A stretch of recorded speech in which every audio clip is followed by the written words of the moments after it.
రాజమహేంద్రవరంలోని ఓ private హోటల్లో నిర్వహించిన అవగాహన కార్యక్రమంలో ప్రముఖ liver transplant surgeon doctor Parthasarathi మీడియాతో మాట్లాడారు. కాలేయ వ్యాధులు మరియు కాలేయ వైఫల్యంతో బాధపడుతున్న రోగులకు లివర్ ట్రాన్స్ప్లాంటేషన్ ప్రాణాలను రక్షించే అత్యంత కీలకమైన చికిత్స అని తెలిపారు. ఎండ్ స్టేజ్ లివర్ సిరోసిస్, అక్రమ లివర్ ఫెయిల్యూర్, కొన్ని ఎంపిక చేసిన లివర్ క్యాన్సర్ కేసులు, జన్యుపరమైన కాలేయ వ్యాధులు, అలాగే క్రానిక్ హెపటైటిస్ వల్ల వచ్చే సమస్యలతో లివర్ ట్రాన్స్ప్లాంటేషన్ అవసరం అవుతుందని వివరించారు. వైద్య చికిత్సలకు స్పందించిన రోగుల్లో అసైటిస్ జాండిస్, హెపాటిక్ ఎన్సోఫలోపతి వంటి తీవ్రమైన సమస్యలు కనిపించినప్పుడు లివర్ ట్రాన్స్ప్లాంట్ తప్పనిసరి అవుతుందని డాక్టర్ పార్థసారథి పేర్కొన్నారు. ఆధునిక శస్త్రచికిత్స పద్ధతులు మరియు శస్త్రచికిత్స అనంతరం మెరుగైన వైద్య సంరక్షణ కారణంగా ప్రస్తుతం లివర్ ట్రాన్స్ప్లాంట్ ఫలితాలు గణనీయంగా మెరుగుపడ్డాయని, ట్రాన్స్ప్లాంట్ అనంతరం మొదటి ఏడాదిలో 85 నుంచి 90% వరకు జీవన శాతం నమోదవుతుందని తెలిపారు. నమస్తే అండి, వీడియో స్వతంత్ర పేరు నమస్తే. నా పేరు Bhadra, Yashoda hospital marketing manager, Andhra Pradesh అండి. ఈరోజు ప్రెస్ మీడియా పెట్టిన మెయిన్ కారణం ఏంటంటే లివర్ సంబంధిత వ్యాధులు రోజు రోజుకి పెరుగుతూనే ఉన్నాయి తప్ప తగ్గడం ఏం లేదు. సో ఎండ్ దశలో దానికి సంబంధించిన ట్రాన్స్ప్లాంట్ సర్జరీస్ ఇష్యూస్ ఏమైనా ఉంటే ఎలా సాల్వ్ చేయాలి, దానికి సంబంధించిన ప్రముఖ డాక్టర్ పార్థసారథి గారు ఉన్నారు సికింద్రాబాద్ యూనిట్ యశోద హాస్పిటల్. వారి ద్వారానే మిగతా విషయాలు తెలుసుకుందామండి. నమస్తే అండి. అందరికీ పత్రికా విలేకరులందరికీ నమస్కారం అండి. నా పేరు డాక్టర్ పార్థసారథి. నేను లివర్ ట్రాన్స్ప్లాంట్ సర్జన్ని. ప్రజెంట్ యశోద హాస్పిటల్ సికింద్రాబాద్ సెంటర్లో వర్క్ చేస్తున్నాను. మెయిన్ ఈ ప్రెస్ మీట్ యొక్క ముఖ్య ఉద్దేశం ఏంటంటే లివర్ ట్రాన్స్ప్లాంటేషన్ అంటే ఏమిటి, దాన్ని ఏ విధంగా చేస్తాం, లివర్ ట్రాన్స్ప్లాంటేషన్ సర్జరీ ఏ విధంగా చేస్తాము, ఈ లివర్ ట్రాన్స్ప్లాంటేషన్ సర్జరీ అనేది ఎటువంటి పేషెంట్స్కి అవసరం పడుతుంది, లివర్ ట్రాన్స్ప్లాంటేషన్ సర్జరీ అయిన తర్వాత పేషెంట్స్ యొక్క లైఫ్ స్పాన్ కానీ లేదంటే క్వాలిటీ ఆఫ్ లైఫ్ కానీ ఎట్లా ఉంటుంది అనే ఇన్ఫర్మేషన్ని మనం పబ్లిక్ ఇవ్వడానికే మెయిన్ ఉద్దేశము. లివర్ ట్రాన్స్ప్లాంటేషన్ అంటే ఏంటంటే పూర్తిగా పాడైపోయినటువంటి లివర్ని కంప్లీట్గా తీసేసి దాని ప్లేస్లో కొత్త లివర్ని పెట్టడాన్ని లివర్ ట్రాన్స్ప్లాంటేషన్ అనేది అంటాము. ఈ లివర్ ట్రాన్స్ప్లాంటేషన్ అనేది ముఖ్యంగా కొన్ని కారణాల వల్ల ఎండ్ స్టేజ్ లివర్ డిసీజ్కి వెళ్ళే పేషెంట్స్కి పెడతాం అనమాట. ఈ ఎండ్ స్టేజ్ లివర్ డిసీజ్ అనేది చాలా కారణాల వల్ల వస్తుంది, మనందరికీ తెలిసిందే. ఫస్ట్ ఆఫ్ ఆల్ మద్యపానం సేవించడం వల్ల, రెండోది హెపటైటిస్, వైరల్ హెపటైటిస్ బి అని, హెపటైటిస్ సి అని, వైరల్ హెపటైటిస్ ఎండ్ స్టేజెస్లో కూడా లివర్ ట్రాన్స్ప్లాంటేషన్ చేయాల్సిన అవసరం పడుతుంది. రీసెంట్గా అంటే ఈ మధ్య కాలంలో కొత్తగా ఆవిర్భవం అవుతున్నటువంటి ప్రాబ్లం ఏంటంటే ఒబేసిటీ, అంటే ఊబకాయం వలన వచ్చేటువంటి లివర్ ప్రాబ్లమ్స్. దాన్ని నాష్ అంటామంట, అంటే నాన్ ఆల్కహాలిక్ స్టీటో హెపటైటిస్. అంటే ఆల్కహాల్ ఏం తీసుకునే అవసరం లేదు, కానీ ఊబకాయం వల్ల కూడాను లివర్ పాడయ్యే అవకాశం ఉంటుందన్నమాట. అదేవిధంగా కొంతమందికి ఆటో ఇమ్యూన్ హెపటైటిస్ అంటాం. అంటే ఏంటంటే మన శరీరంలో ఇమ్యూనిటీ సిస్టమ్ అనేది మన యొక్క లివర్నే డ్యామేజ్ చేస్తుంది అనమాట. అంటే ఎటువంటి మనకి బ్యాడ్ హ్యాబిట్స్ ఏమీ లేవు, మనం ఆల్కహాల్ తీసుకోము, రెగ్యులర్గా డైట్ తీసుకుంటాము, ఒబేసిటీ లేదు, ఏమీ లేకపోయినప్పటికీ కూడాను మన ఇమ్యూనిటీ సిస్టమ్ అంటే మన వ్యాధి నిరోధక శక్తే మన ఇంటర్నల్గా ఆర్గాన్స్ మీద అంటే మన లివర్ మీద అటాక్ చేసి లివర్ని డ్యామేజ్ చేస్తుంది. దాన్ని ఆటో ఇమ్యూన్ హెపటైటిస్ అంటాం అనమాట. ఇట్లా పెద్దవాళ్ళలో ఇందాక చెప్పినట్టు మద్యపానం సేవించడం వల్ల, వైరల్ హెపటైటిస్ వల్ల, నాష్ రిలేటెడ్ లివర్ ప్రాబ్లం వల్ల, ఆటో ఇమ్యూన్ హెపటైటిస్ వల్ల లివర్ అనేది పాడవుతుంది అనమాట. లివర్ పాడయ్యి అల్టిమేట్గా ఎండ్ స్టేజ్ లివర్ డిసీజ్కి వెళ్తుంది అనమాట. యూజువల్గా మెయిన్గా లివర్ ప్రాబ్లంలో వచ్చే మెయిన్ ప్రాబ్లం ఏంటంటే లివర్ ఆల్మోస్ట్ 70 to 80% డ్యామేజ్ అయినంత వరకు కూడా మనకి ఎటువంటి లక్షణాలు తెలియవు. అది మెయిన్ ప్రాబ్లం, లివర్తో ఉండే మెయిన్ ప్రాబ్లం. ఎందుకంటే వేరే అవయవాలు తీసుకున్నాం అనుకోండి, సపోజ్ కంటి చూపు కొద్దిగా మనకి తగ్గినా సరే ఇమీడియట్గా మనకు తెలుస్తుంది. బట్ లివర్ ఏంటంటే ఆల్మోస్ట్ 70 to 80% డ్యామేజ్ అయినంత వరకు కూడా మనకి ఎటువంటి లక్షణాలు తెలియవు. ఒక్కసారి 80% డ్యామేజ్ అయ్యి దాటిన తర్వాత అప్పుడు స్లోగా పేషెంట్స్లో లక్షణాలు అనేవి తెలుస్తుంది. పేషెంట్స్కి ఎట్లా మనకి లివర్ ప్రాబ్లం ఉన్నదని తెలుస్తుంది అంటే ఫస్ట్ ఆఫ్ ఆల్ జాండిస్, అంటే పచ్చకామర్లు అంటాం కదా, అట్లా పచ్చకామర్లు రావడం కానీ, లేదంటే పొట్టలో నీరు చేరుకుపోవడం, దాన్ని అసైటిస్ అంటాం అనమాట. పొట్టలో నీరు చేరుకుపోవడం వల్ల కానీ, లేదంటే అరికాల్లో అంటే పీడల్ ఎడిమా అంటే 2 కాళ్ళు వాపులు రావడం కానీ, లేదంటే కొంతమందిలో యూరిన్ కొంచెం అలా లివర్ ప్రాబ్లం ఇంకా అలా నెగ్లెక్ట్ చేయడం వల్ల కిడ్నీస్ మీద ప్రెషర్ పడి యూరిన్ తగ్గిపోవడం కానీ, మూత్రం కొంచెం తక్కువ రావడం కానీ, లేదంటే కొంతమందిలో లివర్ పాడైపోవడం వల్ల రక్త ప్రసరణ లివర్ గుండా సరిగ్గా వెళ్ళకపోవడం వల్ల ఆహారనాళిక అంటాం, యూసోఫాగస్ అంటాం కదా, అందులో రక్తనాళాలు ఉబ్బిపోయి వామిటింగ్స్, బ్లడ్ వామిటింగ్స్, హెమటెమిసిస్ అంటాం అనమాట ఇంగ్లీష్లో. అట్లా బ్లడ్ వామిటింగ్స్ అవడం వల్ల కానీ ఇట్లా ఒక 4 to 5 లక్షణాలతో మనకి యూజువల్గా end stage liver disease patients మనకి ప్రజెంట్ అవుతారనమాట. ఒకటి jaundice, ascites, pedal oedema and urine తగ్గిపోవడము అండ్ బ్లడ్ వామిటింగ్స్. ఇట్లా ఎప్పుడైతే ఒకసారి ఈ లక్షణాలతో ఒక పేషెంట్ డాక్టర్ దగ్గరికి అప్రోచ్ అయ్యాడో itself indicates that almost 70 to 80% of the liver కంప్లీట్గా డ్యామేజ్ అయిందనమాట. ఇటువంటి లక్షణాలతో ప్రజెంట్ అయినటువంటి పేషెంట్స్కి యూజువల్గా మనకి ట్రాన్స్ప్లాంటేషన్ అనేది అవసరం పడుతుందన్నమాట.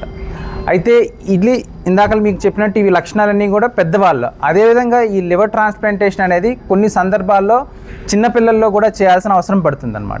ఎస్పెషల్లీ చిన్నపిల్లల్లో మోస్ట్ కామన్గా ఏ సందర్భంలో చేయాల్సి వస్తుందంటే లివర్ నుండి బైల్ అంటాం మనం. కొన్నిసార్లు వామిటింగ్ చేసేటప్పుడు గ్రీన్ కలర్ ఫ్లూయిడ్ వస్తుంది, పసర అంటాం చూడండి. ఆ పసర అనేది ఒక ట్యూబ్ సహాయంతో పేగులకు జాయిన్ అవుతుంది అనమాట. దాన్ని బైల్ డక్ట్ అంటాం అనమాట. అది కొంతమంది పిల్లల్లో ఏంటంటే జన్యుపరంగా కారణం అవ్వనివ్వండి, వేరే కారణాల వల్ల ఆ ట్యూబ్ అనేది ఫామ్ అవ్వదు అనమాట.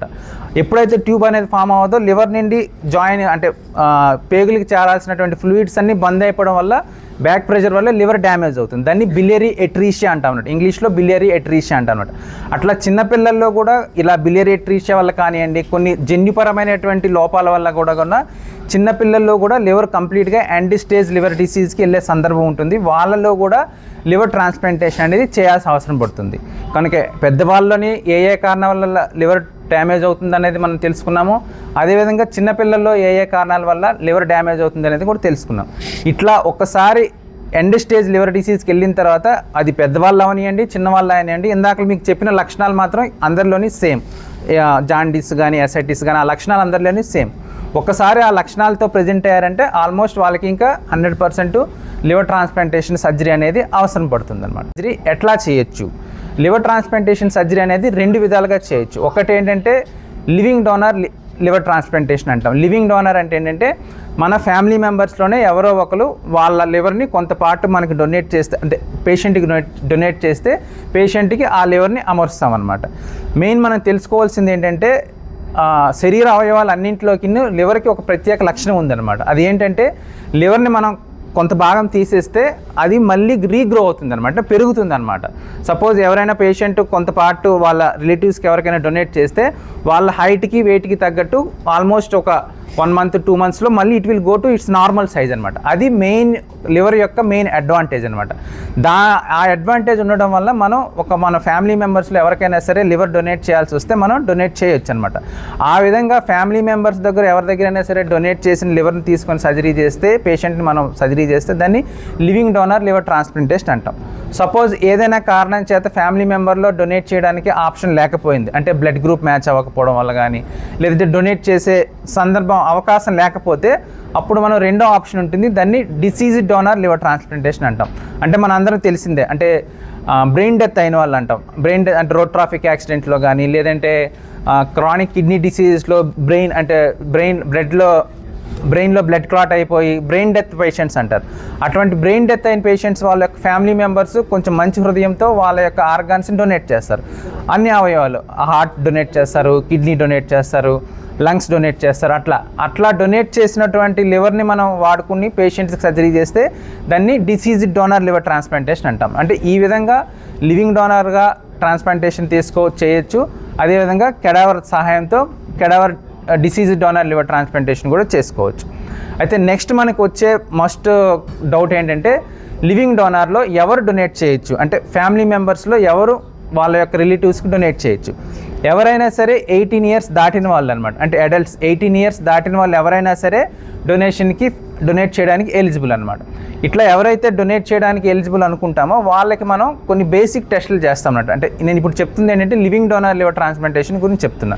అంటే డోనర్ని మనం ఎట్లా ఎవాల్యుయేట్ చేస్తామంటే ఎవరైనా సరే 18 years దాటిన వాళ్ళు ఎవరైనా సరే డొనేట్ చేయొచ్చు. ఒక్కసారి డొనేట్ చేద్దాం అనుకునే వాళ్ళకి మనం కొన్ని ఫేసెస్లో టెస్టులు చేస్తాం అనమాట. ఫస్ట్ థింగ్ ఏంటంటే బ్లడ్ టెస్టులు. సపోజ్ నేను డొనేట్ చేద్దాం అనుకున్నాను మా ఫ్యామిలీ మెంబర్స్కి, ఫస్ట్ అసలు నా లివర్ హెల్తీగా ఉండాలి కదా. కనుక ఎవరైతే డొనేట్ చేద్దాం అనుకుంటున్నారో వాళ్ళ యొక్క లివర్ క్వాలిటీ అంటే హెల్తీగా ఉందా లేదా అని తెలుసుకోవడానికి మనం వాళ్ళ కొన్ని బేసిక్ బ్లడ్ టెస్టులు చేస్తాం. అంటే మనం ఆల్రెడీ చాలామంది రొటీన్గా చేసుకుంటాం, కొలెస్ట్రాల్ లెవెల్స్ అని, డయాబెటిక్స్ సంబంధించి HbA1c అని, ఫాస్టింగ్ షుగర్స్ అని, సమ్ బేసిక్ పారామీటర్స్. ఆ పారామీటర్స్ బ్లడ్ టెస్టులు ఫస్ట్ ఫేజ్లో మనం ఆ బ్లడ్ టెస్టులు చేస్తాము. ఆ బ్లడ్ టెస్టులు చేయడం వల్ల మనకి ఏం తెలుస్తుందంటే ఎవరైతే డొనేట్ చేద్దాం అనుకుంటున్నారో వాళ్ళ యొక్క లివర్ క్వాలిటీ, అంటే వాళ్ళ అసలు లివర్ హెల్తీగా ఉందా లేదా అని చూస్తాం అన్నమాట. ఒకసారి వాళ్ళ లివర్ హెల్తీగా ఉన్నది డొనేట్ చేయడానికి గుడ్ కండిషన్ ఉన్నది అనుకున్న తర్వాత మనం కొన్ని టెస్టులు చేస్తాం. ఎట్లా అంటే స్కాన్లు చేస్తాం. ఒకటి సిటీ స్కాన్ అని, ఎంఆర్సిపి అని టెస్టులు చేస్తాం. వాటి ద్వారా మనకి ఏం తెలుస్తుందంటే లివర్ క్వాలిటీ బాగానే ఉంది, కానీ అంటే డొనేట్ చేయడానికి తగ్గ సైజు ఉందా లేదా, అంటే వాల్యూమ్ ఉందా లేదా అనేది చూస్తాం అనమాట. అట్లా బ్లడ్ టెస్ట్లు, స్కానింగ్లు అన్నీ చేసిన తర్వాత quality at the same time quantity సరిపడా ఉన్నది అనుకున్న తర్వాతనే మనం డోనర్ని ట్రాన్స్ప్లాంటేషన్కి సెలెక్ట్ చేస్తాం అనమాట. ఈ విధంగా లివింగ్ డోనర్ లివర్ ట్రాన్స్ప్లాంటేషన్ అనేది మనం చేయొచ్చు. ఒకసారి నెక్స్ట్ జనరల్గా పబ్లిక్లో వచ్చే క్వశ్చన్ ఏంటంటే, ఓకే లివర్ ట్రాన్స్ప్లాంటేషన్ చేసుకున్నాం, ఇంత పెద్ద సర్జరీ కదా, సర్జరీ చేసుకున్న తర్వాత లైఫ్ స్పాన్ ఎట్లా ఉంటుంది, పేషెంట్కి లైఫ్ స్పాన్ ఎట్లా ఉంటుంది, ఎటువంటి ఏమైనా ప్రికాషన్స్ ఏమైనా తీసుకోవాలా అనేది జనరల్గా వచ్చే క్వశ్చన్ అనమాట. ఇదివరకు కాలంలో సక్సెస్ రేట్స్ అనేవి వేరు, ఇప్పుడు సక్సెస్ రేట్స్ అనేవి వేరు. ఇప్పుడు టెక్నికల్ వాల్యూస్ అని కానీ, లేదంటే సర్జరీ అయిన తర్వాత పోస్ట్ ఆపరేటివ్లో ఐసీయూ మేనేజ్మెంట్ కానీ చాలా ఇంప్రూవ్మెంట్ ఉండడం వల్ల ఆల్మోస్ట్ 90% సక్సెస్ రేట్ అనేది ఆల్మోస్ట్ అన్ని హాస్పిటల్స్లోనూ కూడా యూఆర్ అచీవింగ్ అనమాట. మెయిన్ ఇంకో జనరల్గా పబ్లిక్లో ఉండే క్వశ్చన్ ఏంటంటే, లివర్ ట్రాన్స్ప్లాంటేషన్ అయిపోయిన తర్వాత నా క్వాలిటీ ఆఫ్ లైఫ్ అంటే కంప్లీట్గా ఇంటి దగ్గర రిస్ట్రిక్ట్ అయిపోలేమో అనే డౌట్స్ ఉంటుందన్నమాట. అట్లాంటివి ఏమీ లేదు. ఒకసారి లివర్ ట్రాన్స్ప్లాంటేషన్ సక్సెస్ఫుల్గా కంప్లీట్ అయిన తర్వాత ద పేషెంట్స్ అనేవారు నార్మల్ లైఫ్ లీడ్ చేయొచ్చు. అంటే ఇదివరకు సపోజ్ టీచర్ అనుకోండి, నేను టీచర్ జాబ్కి వెళ్ళొచ్చు, సాఫ్ట్వేర్ ఇంజనీర్ అయితే సాఫ్ట్వేర్ ఇంజనీరింగ్ చేయొచ్చు. అట్లా సర్జరీ అయిన తర్వాత కంప్లీట్గా బెడ్ రిటర్న్ అయిపోవాల్సిన లేదా ఇంటి దగ్గర ఉండిపోవాల్సిన అవసరం ఎటువంటి అవసరం లేదు. They can lead a normal life అనమాట. నెక్స్ట్ జనరల్గా పబ్లిక్ వచ్చే క్వశ్చన్ ఏంటంటే, ఓకే లివర్ ట్రాన్స్ప్లాంటేషన్ సర్జరీ అయిన తర్వాత ఏమైనా స్పెషల్ మెడికేషన్స్ ఏమైనా తీసుకోవాలా అనేది ఉంటుందన్నమాట. యూజువల్గా ఎనీ ట్రాన్స్ప్లాంటేషన్ పేషెంట్స్కి మనం ఇమ్యునోసప్రెసెంట్స్ అనే స్పెషల్ మెడికేషన్ పెడతాం అనమాట. అంటే ఇమ్యునోసప్రెసెంట్స్ మెయిన్ యూజ్ ఏంటంటే, మనం ఏదైతే కొత్త లివర్ని అమర్చామో అది మంచిగా పనిచేసి మన బాడీ దాన్ని డిస్ట్రాయ్ చేయకుండా ఉండడానికి వాడే మెడికేషన్ వాడిని ఇమ్యునోసప్రెసెంట్ అంటారు. ఆ ఇమ్యునోసప్రెసెంట్స్ మాత్రం వాళ్ళ లైఫ్ లాంగ్ తీసుకోవాల్సి ఉంటుంది అనమాట. జస్ట్ లైక్ మనకి సపోజ్ ఒక హైపర్ టెన్షన్ అంటే బ్లడ్ ప్రెషరో లేదంటే డయాబెటీస్ ఉందనుకోండి, మనకి జీవితకాలం మనకి ఎంతకాలం దేవుడు ఇస్తే అంతకాలం పాటు జీవించినంతకాలం మనం ఆ మెడిసిన్స్ వాడాలి. అదేవిధంగా ఈ లివర్ ట్రాన్స్ప్లాంటేషన్ అయిన పేషెంట్స్ కూడా ఈ ఇమ్యునోసప్రెసెంట్స్ అనే మెడికేషన్స్ని వాళ్ళు లైఫ్ లాంగ్ వాడుతుండాలన్నమాట, under guidance of the treating physician అనమాట. అంటే ఎవరైతే సర్జరీ చేస్తారో లేదా హెపటాలజిస్ట్ ఎవరు ఉంటారో వాళ్ళు అడ్వైజ్ చేసిన దాని ప్రకారం ఆ ఇమ్యునోసప్రెసెంట్స్ మెడికేషన్స్ అనేవి లైఫ్ లాంగ్ వాడుకోవాలన్నమాట. ఈ విధంగా మనం లివర్ ట్రాన్స్ప్లాంటేషన్ అనేది అడల్ట్స్లో కానీ లేదంటే చిన్నపిల్లల్లో కానీ లివింగ్ డోనర్ ద్వారా, అదేవిధంగా డిసీజ్ డోనర్ ద్వారా చేసుకోవచ్చు. ట్రాన్స్ప్లాంటేషన్ అయిన తర్వాత కూడా వాళ్ళ లైఫ్ స్పాన్ అనేది చాలా బాగుంటుంది. Almost 90% of the success rate అనేది ఉంటుందన్నమాట.